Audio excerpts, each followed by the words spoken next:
ఈనాడు మనం యువతకు చెప్పేది ఒకటే, ఇవాళ ఎవరైతే బీసీల ఐక్యత, బీసీలు అందరూ రావాలి, నెక్స్ట్ ముఖ్యమంత్రి బీసీనే చెయ్యాలని, లేకపోతే ఈ మహేష్ గౌడ్‌తోని ఇప్పటి కాలంలో రేవంత్ రెడ్డి ఉంటాడు, ఆ తర్వాత బీసీ ముఖ్యమంత్రి వస్తాడు అని చెప్పిస్తున్న వాళ్ళు, ప్రస్తుతానికి బీసీలు ఏం ఆందోళన చెందకండి, భవిష్యత్తులో ఎప్పుడో బీసీ ముఖ్యమంత్రి వస్తాడు కాబట్టి ఇప్పుడున్న ముఖ్యమంత్రికి ఈ పరిపాలనకు బీసీలు మద్దతు తెలపండి అని చెప్పడమే వీళ్ళ మాటల సారాంశము.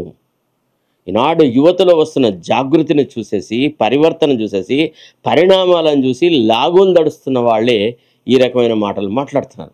ముఖ్యమంత్రి నిన్నటి పర్యటనలో ఇంత చిన్న రాష్ట్రంలో అన్ని ప్రాంతాలలో, గ్రామీణ ప్రాంతాల్లో ఒకే రకమైనటువంటి వ్యవస్థ ఉన్నప్పుడు, గ్రామీణ యంత్రాంగము, గ్రామీణ ప్రజలు, రైతులు, తర్వాత యువకులు సర్వనాశనమై నిరుద్యోగంతో బాధపడుతున్నప్పుడు, ఎన్నో రకాలైనటువంటి సమస్యలను ఎదుర్కొంటున్నప్పుడు, నువ్వు అభయహస్తంలో ఇచ్చినటువంటి ఒక్క గ్యారంటీని అమలు చేయకపోగా, యువకులకు ఏదైతే నిరుద్యోగ భృతి ఇస్తానావో దాన్నే కాదంటివి, మహిళలకు ఇస్తానన్న ఆర్థిక సాయం కాదంటివి, నువ్వు కళ్యాణ లక్ష్యంలో తులం బంగారం ఇస్తానని ఆశ చూపట్టి అమ్మమ్మ అక్కల చెల్లెళ్ళ ఓట్లు దండుకొంటివి.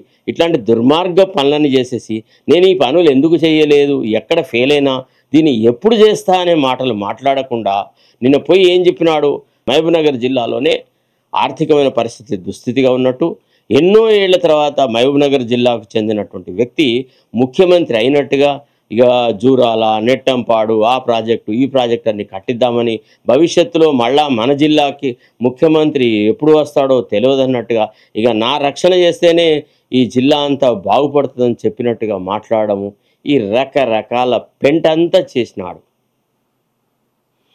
నేను అడుగుతున్నా, అంటే ఇట్లాంటి దుర్భరమైన పరిస్థితులు పొట్ట చేతుకొని వచ్చేటువంటి రైతు కూలీలు ఇతర జిల్లాల నుంచి రావట్లేదా? ఖమ్మం వాళ్ళు ఈ రాష్ట్రంలో లేరా? హైదరాబాద్లో లేరా? నల్గొండ వాళ్ళు లేరా? కరీంనగర్ వాళ్ళు లేరా? ఇవాళ జొమాటోలలో, తర్వాత స్విగ్గీలలో యువకులు అన్ని జిల్లాల నుంచి వచ్చిన వాళ్ళు, గ్రామీణ ప్రాంతాల్లో ఉపాధి అవకాశాలు లేకుంటే ఒక 2 వీలర్ వస్తే ర్యాపిడోలు నడుపుతున్నారు, 4 వీలర్లు వస్తే ఇంకేదో చేస్తున్నారు. దుర్భరమైన పరిస్థితిలో ఉన్నటువంటి యువతకి అందరికీ కలిపి నువ్వు ఏదైనా ఒక సంక్షేమ కార్యక్రమం ప్రకటిస్తావా? జిల్లాల వారి పర్యటనలో పోయి ఆ జిల్లా ప్రాంతం యొక్క ఎమోషన్స్ని రేకెత్తింపజేసేసి వాళ్ళని ఇతర జిల్లాలకు వ్యతిరేకంగా మారుస్తావా?